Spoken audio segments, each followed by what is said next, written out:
Hello everyone, and let's talk about the Eternal Championship. So this was a post by Eric Musco, who says one of the things they mentioned in the live stream is that the dev team is looking to get some feedback regarding the rewards from the Eternal Championship. Currently there are weekly quests for defeating 5, 7, and 10 encounters, okay?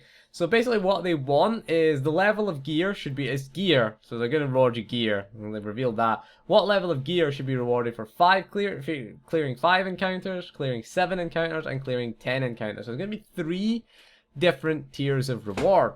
Now, considering there are 3 different tiers of commendation gear, you would think the logical one would be 208 for 5, 216 for 7, and 220 for 10. Now, again, what the poster directly below, directly after it was posted, stated, how difficult are those encounters be? Will clearing 10 encounters be on a par with Nightmare Raids or Face Roll Story Mode?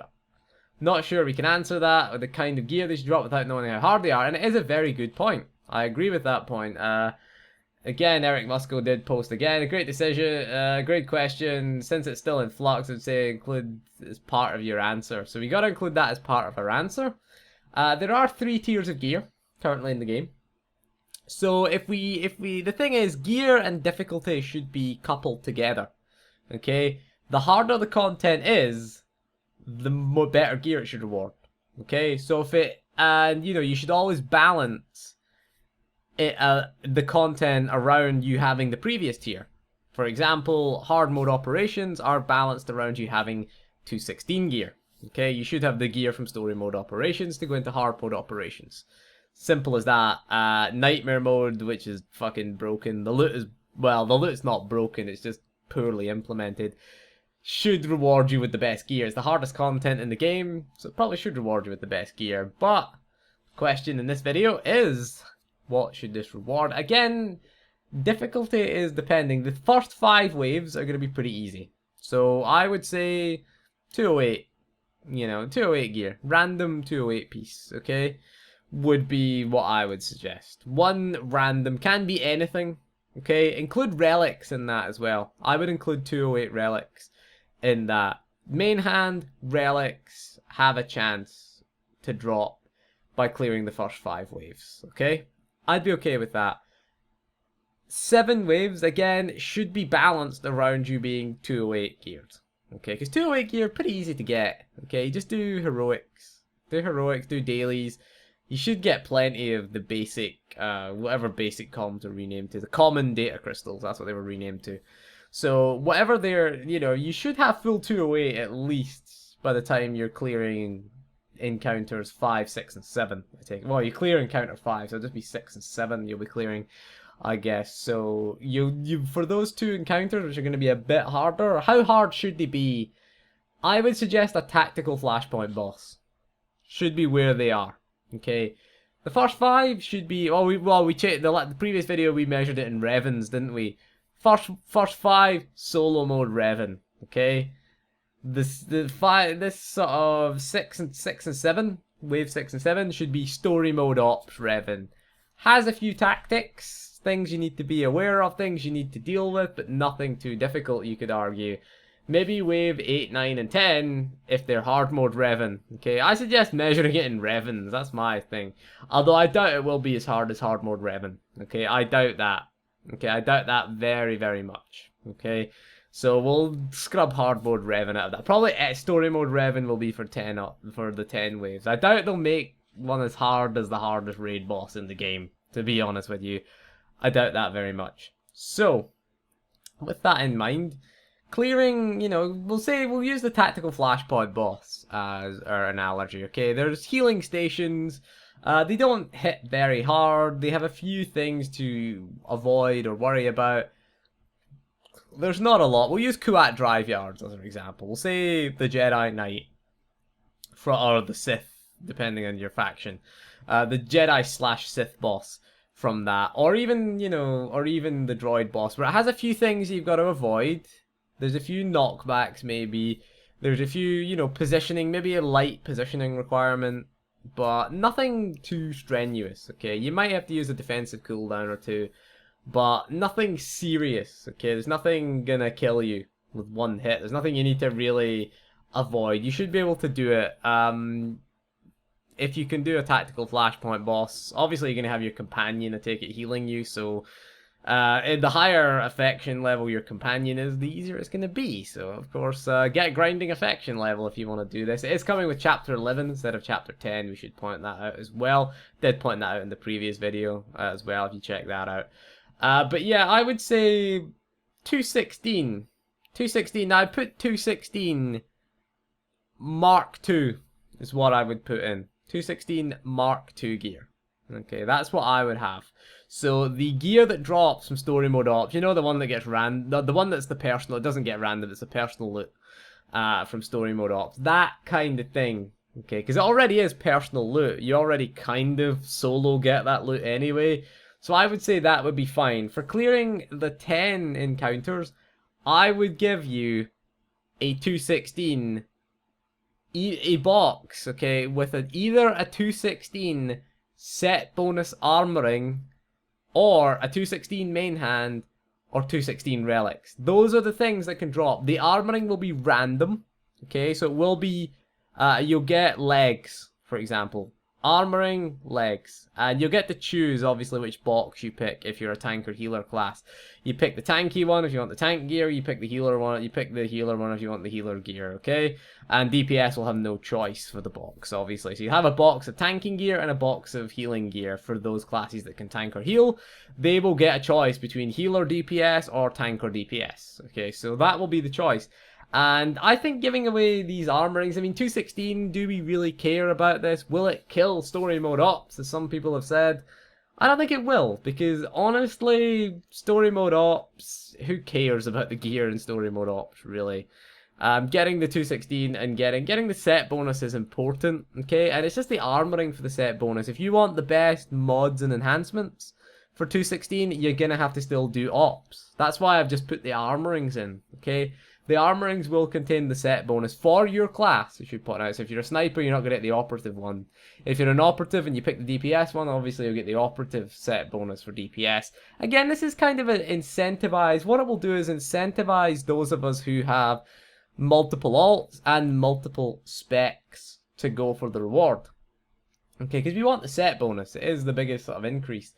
So it means that if I am a DPS Vanguard, for example, I can go and get the tanking set bonus, and, you know, become an off tank at least, or a tank. I have the 6-piece set anyway for the tank, I should point out. But, you know, the only way to do it is to run through story mode ops or run through hard mode ops to get it. Whereas with this, you know, you've got a solo option. You have to go on a gearing run. And, you know, people in your guild have to give you all the gear. And we've done that a few times with a few people. And we did it with me as well as a tank. Because we were, you know, one of our tanks left. And, you know, we have to replace people. So it's nice to have the option, obviously. It's always nice to have everyone in the guild at least fulfilling 2 roles. I'm doing 3 at the moment, I should point out. I'm a DPS. Okay, I'm a melee DPS. I'm reserve tank and reserve healer at the moment. So we've lost quite a few people since the holidays, so, you know, I'm mains DPS, maining a melee DPS, but in fights where there's no we don't have enough healers turned up, I get shunted into the healing role. Not enough tanks turned up, I get put into the tanking role.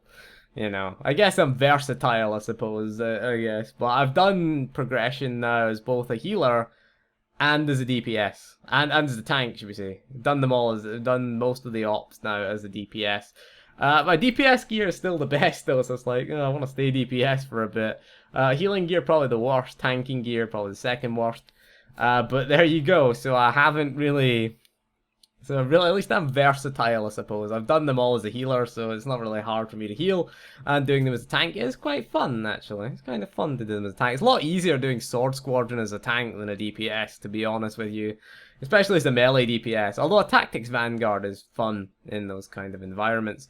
Because you can move around a lot. But again, it would pertain this point is getting into the difficulty. Okay, so you can gear up off specs. And you can gear up alts easier in the Eternal Championship. That would be what I would do. Because I like the fact that you could get set bonus armorings in vanilla. Okay, you could get the, what was it, 140 set bonus armorings, item level 140, by doing group content. You did the hard mode flashpoints for black hole comms back in the day, and you would get the black hole comms in order to get it was the campaign armorings. It was 140 was the item level, and you would do that in order to get those armorings because they gave you a set bonus. And it encouraged you to do hard mode flashpoints.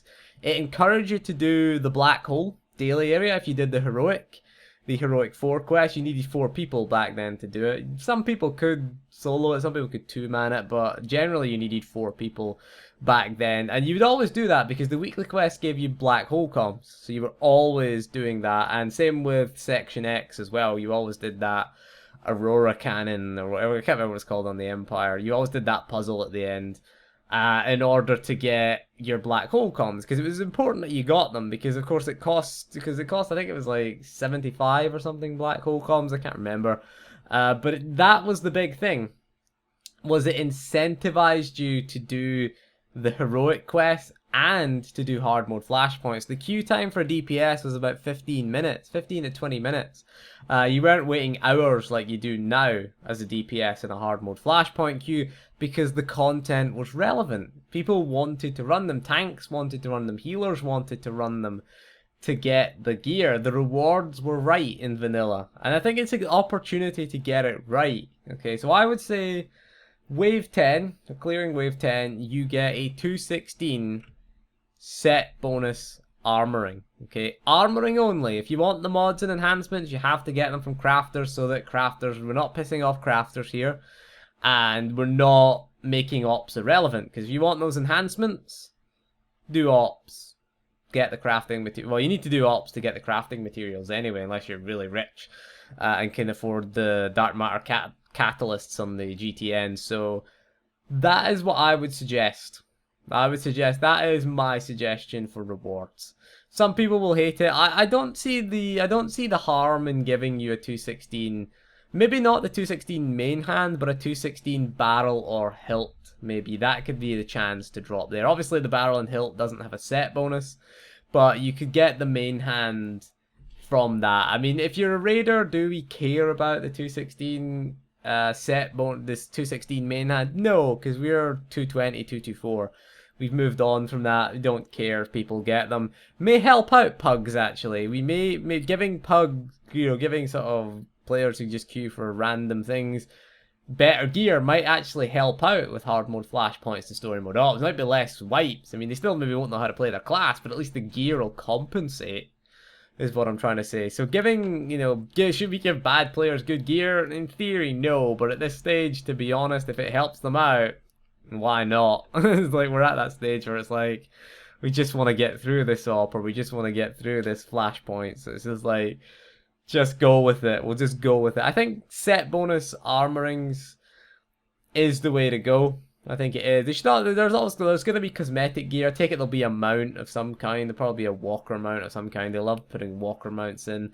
Hopefully cosmetic gear as well. Hopefully you get the gear. If some of the things or enemies that you fight, I mean, I don't know if it's going to be creatures or it's going to be enemies. I don't really know. If you're going to fight like enemies and they're wearing cool looking gear, can we have that gear a chance to drop maybe?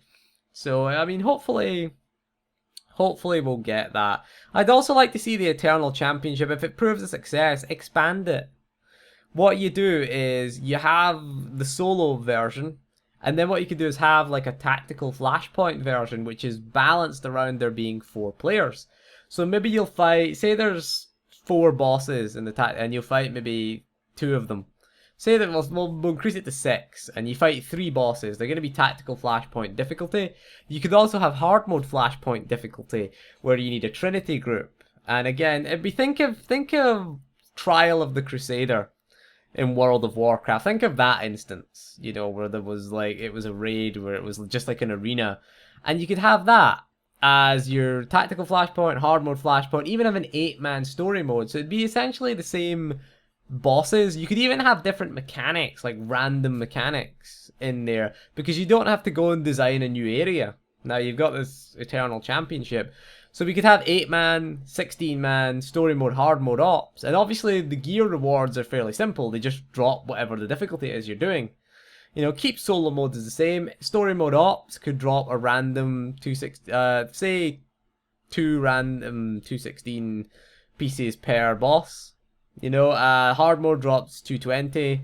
You know, you could even have it. I'd maybe take it out of the op of the week rotation. Maybe I'd put it out of that because again, so have say, or even have 10 bosses and you fight 5 of them, and it's just gonna be a random 5 bosses. So it's whatever you're gonna get. You know, you could get different bosses every week. You know, maybe you'll get 5 different bosses, and even have randomized mechanics. If you think of a fight like Shea Vizsla, where like the arena opens up and you've got like fire pits and things, you could even change what the pit is. You could have the fire pit, which deals massive damage. You could have like a sort of, I don't know, a sort of acid pit that does sort of damage over time, where if you step in it, it's like the eyeless thing where you get like a stacking debuff that deals damage over time. You could even have things that slow you, like an electric pit, which slows your movement speed. Things like that would be quite interesting. Have randomized mechanics pop up in this arena would be quite an interesting thing. It would be a stopgap, at least, until we get new ops, because it would be easy to do, because all you have to do is scale everything. You know, they're very poor at scaling things, though, in the past. But all you'd have to do is scale the damage up and scale what the mechanics are. Like, maybe have one mechanic go in the tactical flashpoint version and have, you know, say 3-4 mechanics in the hardboard ops version. Have mechanics at the same time as well go off. That would be kind of interesting to have different mechanics. It makes the fight feel more dynamic. That would be my idea for this op. But anyway, that is going to be all for this video. So what do you think? Let me know in the comments. I might post this video on the website and say, hey, this is what I think. I might post it to them and say, just make the reward. The only advice I give is make, as long as the rewards are meaningful. Okay, as long as they're not, you know, 208 for doing 10 encounters, and it's like, what's the point? No one's gonna do it. No one's gonna do it. Commendations or something like that, or you know, you could go too far with the rewards and put 224, the best in slot gear. Or you could put 220 set bonus gear, which will start to invalidate hard mode flashpoints. Because that's the key. You can put too little reward in or no one will do it. Put too high a reward in and you invalidate previous content. That's the challenge. So I would say you're keeping the story mode ops. The hard mode flashpoints are already irrelevant. Who cares about them right at this point? They've been irrelevant for a while. Okay, so they've been irrelevant for a while. You'll probably get the usual commendation rewards as well for doing them. You'll probably get a box. You'll probably get a box with the what is it called again? The Alliance thing. You'll probably get that as well as a reward. But anyway, that is all for this video. So let me know what you think, and thank you for joining me. And we'll see you again soon. And goodbye.